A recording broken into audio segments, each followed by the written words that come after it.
Most gracious the most merciful. अस्सलाम वालेकुम। Chapter 4 जिसके अंदर हमने अभी तक बात की कि फोर्स एंड मोशन, चैप्टर का नाम है मोशन एंड फोर्स। इसमें अभी तक हमने फोर्स के बारे में डिस्कशन की और फर्स्ट लॉ ऑफ न्यूटन वो हमने डिस्कस किया, न्यूटन फर्स्ट लॉ। तो Newton first law of motion के डिटेल मैंने आपको कुछ बताई थी, कुछ डिटेल बताना बाकी है। Newton first law of motion को मैंने बताया कि हम स्टेट ऐसे करते हैं कि every object continues its state of rest और of uniform motion unless it is acted upon by external force. कोई भी ऑब्जेक्ट या बॉडी जब तक मोशन में रहती है या रेस्ट में रहती है, जब तक उस पर कोई एक्सटर्नल या बैरूनी क़ुव्वत असरअंदाज ना हो। मिसाल के तौर पे एक बिल्डिंग है, वो रेस्ट में, तो रेस्ट में जब तक रहेगी जब तक उसको खुद वहाँ से आप मतलब ये कि हटाएँ नहीं, तो वो रेस्ट में। बिल्डिंग के अलावा मतलब ये कि इर्द गिर्द के हिसाब से अगर हम देखते हैं गेंद है, वो मोशन में रहेगी। न्यूटन के मुताबिक वो तब तक मोशन में रहेगी जब तक उस पर बैरूनी क़ुव्वत असरअंदाज ना हो। गेंद का रेस्ट में आना, इसके अंदर कुछ रीज़न हैं जो कि न्यूटन ने डिस्कस की। गेंद जब भी हम ज़मीन पे फेंकते हैं या कोई भी प्लेयर खेलता है और वो उसको हिट करता है तो वो कुछ देर के बाद रेस्ट में आ जाती है। उसके अंदर न्यूटन ने रीज़न बताएं कि रीज़न ये हो सकती है कि अर्थ की फ्रिक्शन की वजह से, वो उसको रगड़ की वजह से, बार बार उसका सामना होने की वजह से, वो सरफेस स्मूथ जितनी भी हो उसकी कुछ ना कुछ फ्रिक्शन ज़रूर होती है। तो उस फ्रिक्शन की वजह से वो एक तो रुकती है। दूसरी अर्थ की अट्रैक्शन की वजह से भी इस पर असरअंदाज होती है। तो अर्थ की अट्रैक्शन अगर ख़त्म हो जाए, फ्रिक्शन ख़त्म हो जाए, एयर फ्रिक्शन ख़त्म हो जाए, ये सब चीज़ें अगर ख़त्म हो जाएं तो न्यूटन के मुताबिक वो बॉल हमेशा मोशन में रहेगी। ये इसका न्यूटन का फर्स्ट लॉ है। न्यूटन के फर्स्ट लॉ का दूसरा नाम मैंने आपको बताया लॉ ऑफ इनर्शिया भी होता है। लॉ ऑफ इनर्शिया एक मतलब ये कि नाम है इसका। इनर्शिया, इसके बारे में जानना भी ज़रूरी है कि इनर्शिया क्या है। हम इनर्शिया को थोड़ा समझते हैं। इनर्शिया क्या है? इनर्शिया को हम इस तरह डिफ़ाइन कर सकते हैं, जो बुक में डेफिनेशन लिखी है, कि it is the property of an property by virtue of which an object continues its state of rest और ऑफ यूनिफॉर्म मोशन। तो एक ऐसी प्रॉपर्टी जिसकी वजह से कोई भी चीज़ अपनी रेस्ट की कंडीशन या अपनी मोशन की कंडीशन को कंटिन्यू करती है, ऐसी प्रॉपर्टी को इनर्शिया कहते हैं। या ये भी बोल सकते हैं कि the property of an object by virtue of which it resists a change in its state of rest or of uniform motion। एक ऐसी प्रॉपर्टी जिसकी वजह से कोई भी बॉडी अपनी स्टेट के अंदर, हालत के अंदर तब्दीली के ख़िलाफ़ मुज़ाहमत करती है। मिसाल के तौर पे अगर कोई चीज़ मोशन में, तो वो अपने मोशन की हालत को बरकरार रखने की कोशिश करती है। जब उस पर कोई चीज़ असरअंदाज होती है तो वो उसको रेजिस्ट करती है। इसी तरीके से कोई चीज़ रेस्ट में, तो रेस्ट में रहने की कोशिश करती है जब तक कि उस पर जैसे ही कोई क़ुव्वत असरअंदाज होगी तो वो उसमें रेजिस्ट करेगी। तो इसकी ये फर्स्ट लॉ न्यूटन का फर्स्ट लॉ है। इसकी एग्जांपल्स में अगर आप देखें तो आपको एग्जांपल नज़र आएगी कि कॉइन अगर हमने सिक्का और उसको एक क्या करेंगे, कार्ड के ऊपर रख के, कार्ड के ऊपर या गत्ते के ऊपर रख के, हम किसी भी बर्तन के ऊपर या गिलास के ऊपर रखने के बाद एकदम से अगर हम उस कार्ड को खींचें, वो सिक्का डायरेक्ट जाकर बर्तन में गिरेगा, कार्ड के साथ नहीं जाएगा। रीज़न उसकी ये है कि न्यूटन के मुताबिक ये अपनी स्टेट ऑफ रेस्ट को बरकरार रखने की वजह से वो वहीं पे रहता है, और कार्ड अपनी जगह से हट भी जाए तो वो सिक्का अपनी हालत को बरकरार रखते हुए, रेस्ट की कंडीशन को बरकरार रखते हुए वहीं पे रहता है और नीचे गिर जाता है। तो ये एक इसकी एग्जांपल तो ये दी हुई है। दूसरी एग्जांपल में ये लिखा हुआ है कि जब भी हम किसी गाड़ी में सफ़र करते हैं तो हमें कुछ जर्क्स यानी झटके महसूस होते हैं। जैसे गाड़ी रुकती है हम आगे की तरफ गिरते हैं, गाड़ी तेज़ होती है तो हम पीछे की तरफ गिरते हैं। ये जो है वो इसकी रीज़न भी इनर्शिया ही बताई जाती है। तो ये दो एग्जांपल बुक में गिवन है फर्स्ट लॉ की। इसके बाद Newton second law of motion की बात करते हैं। Newton second law of motion क्या है? तो दूसरा हमारा इसके बाद का टॉपिक है Newton's second law of motion. Newton का दूसरा कानून हम इसको डिस्कस करते हैं, हरकत का दूसरा कानून क्या है। तो Newton second law of motion, इसकी सबसे पहले स्टेटमेंट क्या है? स्टेटमेंट इसकी सिंपल ये है कि when a force acts on a body it produces acceleration in its own direction. This acceleration produce is directly proportional to the applied force and inversely proportional to the mass of the object। ये इसकी definition statement है। Statement के अंदर आप देख रहे हैं कि न्यूटन के मुताबिक जब भी किसी बॉडी के ऊपर फोर्स लगाते हैं तो उसके अंदर एक्सेलरेशन प्रोड्यूस होता है। ये जो एक्सेलरेशन है ये बॉडी की ऊपर लगने वाली फोर्स के डायरेक्टली प्रोपोर्शनल या फिर उसके ऊपर उसके मास के इन्वर्सली प्रोपोर्शनल होता है। ये दो इसके पार्ट हैं। तो न्यूटन के सेकंड लॉ की स्टेटमेंट तो आपने सुन ली। अब इसको मैथमेटिकल फॉर्म में भी हम लिखते हैं। मैथमेटिकल फॉर्म में हम न्यूटन के इस स्टेटमेंट की दो हिस्से करते हैं। पहला हिस्सा न्यूटन के स्टेटमेंट का कि acceleration produced is directly proportional to the force, इसको हम इक्वेशन 1 का नाम दे देते हैं। दूसरा हिस्सा स्टेटमेंट का कि acceleration is inversely proportional to the mass of the object. Acceleration inversely proportional है मास के।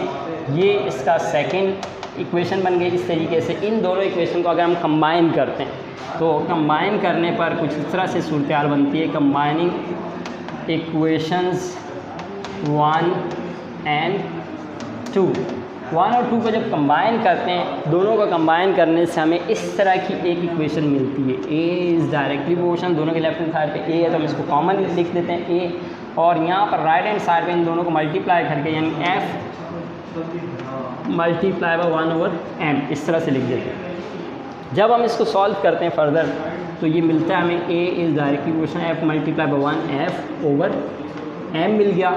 अगर हम इस प्रोपोर्शन के साइन को हटाना चाहें तो फिर हमारे पास इक्वेशन ऐसे बन जाएगी। ए इज़ इक्वल टू, जब भी याद रखना है ये प्रोपोर्शन का साइन हटेगा तो एक कांस्टेंट और एक इक्वल, ये दो सिंबल आएंगे। एक तो आपके पास आ गया इक्वल और एक कांस्टेंट। इस ला का जो कांस्टेंट है उसको हम 1 लेते हैं, 1 नंबर जो बोलते हैं।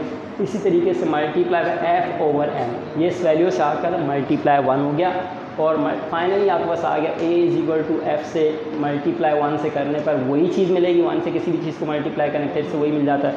और m को अगर उस तरफ ले जाते हैं तो ये बन जाता है m में इज़ इक्वल टू f, और या आप इसको इस तरह भी लिख सकते हैं f is equal to m में। ये आपके पास इक्वेशन बन जाती है। ये f is equal to m में न्यूटन के सेकंड लॉ की इक्वेशन है। इसको मैथमेटिकल फॉर्म में न्यूटन के सेकंड लॉ को ऐसे लिख सकते हैं। पेपर में ये भी बोलते हैं कि mathematical form of Newton second law of motion is dash, तो f is equal to m, ये इसकी सेकंड लॉ की मैथमेटिकल फॉर्म है। तो इसके अंदर इस स्टेटमेंट जो मैथमेटिकल फॉर्म है इसके अंदर आप देख रहे हैं f यहाँ पर फोर्स को शो करता है, m यहाँ पर मास को शो करता है, a एक्सेलरेशन को शो करता है। तो 3 तरह की इसमें वैल्यूज़ यूज़ हो रही हैं। एक्सेलरेशन का जिक्र मैं चैप्टर 3 में कर चुका, फोर्स इसी चैप्टर में हम डिस्कस कर चुके, मास का आप 9th में केमिस्ट्री में पढ़ चुके, आगे भी जिक्र इस चैप्टर में भी आएगा मास और वेट में डिफरेंस। तो ये न्यूटन का सेकंड लॉ यहाँ तक। न्यूटन के सेकंड लॉ में आपने देखा कि स्टेटमेंट के मुताबिक न्यूटन ने बताया कि जब भी किसी बॉडी पर फोर्स लगेगी तो वो डायरेक्टली प्रोपोर्शनल होगी, फोर्स एक्सेलरेशन प्रोड्यूस होगा। एक्सेलरेशन डायरेक्टली प्रोपोर्शनल फोर्स के होता है और इन्वर्सली मास के होता है। तो ये हमारे पास न्यूटन सेकंड लॉ था, इसकी स्टेटमेंट और इसके मैथमेटिकल फॉर्म आपने देखी। इसके बाद न्यूटन सेकंड के बाद थर्ड लॉ ऑफ मोशन आता है। थर्ड लॉ ऑफ मोशन की बात करते हैं कि वो क्या है। तो Newton's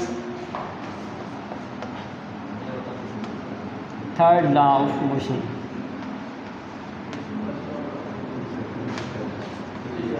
Newton third law of motion बिल्कुल सिंपल सा है, बिल्कुल सिंपल सी इसकी स्टेटमेंट है। To every action there is an equal and opposite reaction. किसी भी एक्शन का, किसी भी अमल का, एक्शन का मतलब अमल, किसी भी अमल का रद्द अमल होता है तो एक्शन का रिएक्शन होता है। ये न्यूटन का थर्ड लॉ है। तो to every action there is an equal and opposite reaction, ये तो आप इसकी याद रखेंगे, स्टेटमेंट है। स्टेटमेंट के बाद अगर एग्जांपल्स की बात करें तो हम इसकी सबसे सिंपल एग्जांपल ये लेते हैं। सपोज़ हम एक बॉल को क्या करते हैं, थ्रो करते हैं ज़मीन की तरफ, और वो जाकर ज़मीन से क्या करती है, टकराती है। स्ट्राइक होने के बाद वो रिफ्लेक्ट होती है, वापस ऊपर की तरफ बाउंस बैक करती है, ऊपर आती है। यानी हमने उसको क्या किया, नीचे की तरफ फेंका और उसने जाकर ज़मीन पर टकराई, फर्श पर टकराई और वहाँ पर एक्शन, ये उसका एक्शन था। ये हमने जो किया ये एक्शन था। और जब वो टकराने के बाद सरफेस ने क्या किया, उसको ऊपर की तरफ वापस भेजा, यानी ये जो सरफेस ने काम किया उसको ऊपर भेजने का, इसका नाम है रिएक्शन। तो एक्शन और रिएक्शन दोनों आपस में ये भी याद रखिएगा बराबर होते हैं और अपोजिट इन डायरेक्शन होते हैं। मतलब एक्शन की अगर डायरेक्शन क्या थी, डाउनवर्ड थी, तो रिएक्शन की डायरेक्शन अपवर्ड है। ये दोनों की डायरेक्शन अपोजिट होती है। ये बात भी इसमें पॉइंट याद रखने के आपको कि action and reaction are equal in magnitude but opposite in direction. तो ये भी आपने इसमें याद रखना। अच्छा, अब इसकी एक एग्जांपल तो मैंने आपको ये गेंद वाली दी है। दूसरी एग्जांपल इसकी ये है कि जब भी हम किसी ज़मीन पर मतलब ये चलते हैं तो चलने के दौरान हम ज़मीन पर क्या करते हैं कि पाँव से उस ज़मीन को पुश करते हैं। पाँव से ज़मीन को पुश करने पर ज़मीन क्या करती है, हमें उसके रिएक्शन में आगे की तरफ धकेल देती है। इसको भी इसकी एग्जांपल में हम लिख सकते हैं, ये भी न्यूटन थर्ड लॉ के मुताबिक हमारा चलना जो है वो एक्शन ज़मीन पर हम यानी अपन क्या करते हैं, पुश करते हैं ज़मीन को, और ज़मीन रिएक्शन में हमें आगे की तरफ फॉरवर्ड कर देती है। तो ये भी न्यूटन की एक एग्जांपल है न्यूटन थर्ड लॉ की। इसी तरीके से रॉकेट के अंदर से क्या होता है कि गैसेस उसके बैक साइड से बाहर निकलती हैं तेज़ी से। वो गैसेस जब तेज़ी से आकर उसके इर्द गिर्द एयर के ऊपर क्या करती हैं, एक्शन करती हैं, यानी उसको ज़ोर से प्रेस करती हैं एयर को। इसके रिस्पॉन्स में, इसके रिएक्शन में एयर क्या करती है, रॉकेट को ऊपर की तरफ पुल कर देती है और रॉकेट ऊपर की तरफ जाना शुरू कर देता है। तो ऊपर की तरफ पुश कर देती है यानी रॉकेट ऊपर जाता है। ये इसमें आपने याद रखना है कि न्यूटन के थर्ड लॉ की ये भी एक एग्जांपल, अहम तरीन एग्जांपल है कि रॉकेट का चलना भी एक थर्ड लॉ की एग्जांपल में आ जाता है। तो ये कुछ एग्जांपल मैंने आपके सामने रखी न्यूटन थर्ड लॉ की। इन तीनों लॉज को आप अच्छी तरह से याद रखेंगे। मैंने आपको एक असाइनमेंट दिया था चैप्टर 1 का कि आपको चैप्टर 3 का आपको असाइनमेंट दिया था कि आपने इसमें प्रॉब्लम्स मैंने किए थे, जो उन प्रॉब्लम्स को अच्छी तरह से वीडियोस को देखकर जो प्रॉब्लम थे उनको आपने सॉल्व करना है, और उनको मैंने बताया था कि आप सबमिट करवा देंगे जल्द से जल्द। तो आप उसको क्या करेंगे, आज मंडे, ट्यूसडे और वेडनेसडे के दिन आप इसको सबमिट करवाएंगे। तो आपके पास ये प्रॉब्लम जो करके दीजिएगा तो ठीक है। नेक्स्ट वीडियो में मिलते हैं। अल्लाह हाफ़िज़।